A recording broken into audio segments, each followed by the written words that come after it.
I am Hamidullah Wazir and welcome to my channel, The Global Times.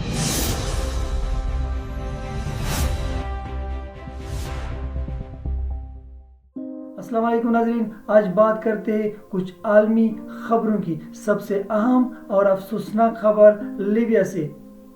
Libya एक बार फिर लरज़ उठा। Libya की सरजमीन से एक ऐसी खबर आई है जिसने माजी के जख्म फिर हरे कर दिए। कज़ाफ़ी ख़ानदान का आखिरी बड़ा नाम सैफुल इस्लाम कज़ाफ़ी कत्ल कर दिया गया और उसके साथ ही कज़ाफ़ी ख़ानदान के सियासी दस्तान शायद अपने आखिरी बाब में दाखिल हो चुकी है। इतलात के मुताबिक मंगल को ज़ेतान में उनकी रिहाइशगाह पर एक मुनज़्ज़म मुसल्लह हमला किया गया।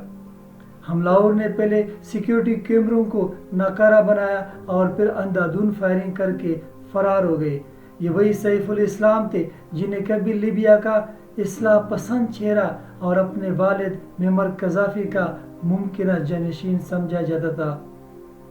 एक ऐसा किरदार जो इनकलाब के बाद भी सियासी अदालतों और इक़्तिदार के दरमियान झूलता रहा। आज वो कहानी गोलियों पर ख़त्म हो गई है और शायद ये सिर्फ एक कत्ल नहीं बल्कि कज़ाफ़ी ख़ानदान की दहाइयों पर मुहित हुक्मरानी और असर रसूख का अमली इख्तिताम भी है। अब लीबिया एक बार फिर इस सवाल के सामने खड़ा है, क्या ये कत्ल माजी का खात्मा है या एक नए बहरान की शुरुआत। नाज़रीन, अब बात करते हैं वाशिंगटन पोस्ट में तारीख की बदतरीन लेऑफ। सहाफ़त बहरान में वाशिंगटन पोस्ट सुकड़ गई। दुनिया के मारूफ अखबार वाशिंगटन पोस्ट में बड़े पैमाने पर स्टाफ छांटनियाँ शुरू हो चुकी है।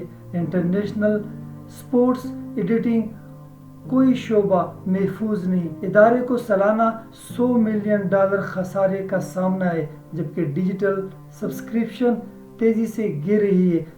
सहाफ़ियों ने इन छांटनियों को ब्लड बाथ करार दिया है। स्पोर्ट्स डेस्क बंद, मिडल ईस्ट ब्यूरो खत्म और दर्जनों सीनियर रिपोर्टर फारिग। सवाल ये नहीं है कि वाशिंगटन पोस्ट में क्या हुआ है, सवाल ये है कि क्या आज़ाद सहाफ़त जिंदा रह पाएगी।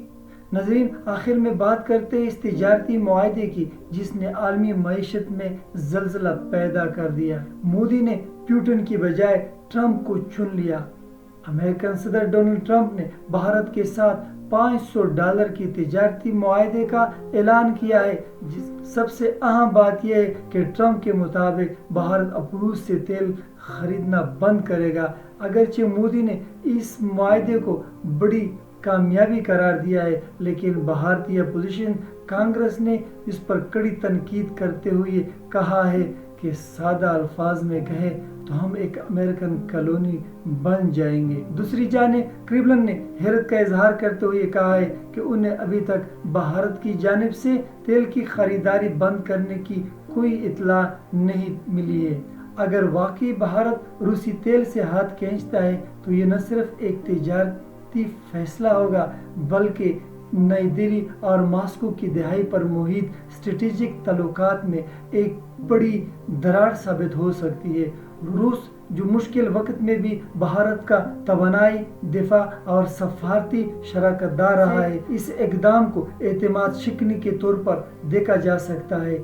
इसके नतीजे में न सिर्फ दिफाई ताउन मुतासिर होगा बल्कि एशिया में ताकत के तवाज़ुन पर भी असर पड़ेगा। नाज़रीन, आज के लिए बस इतना ही। अपने मेज़बान हमीद खान वज़ीर को द ग्लोबल टाइम्स से इजाज़त दीजिए। अल्लाह हाफिज़।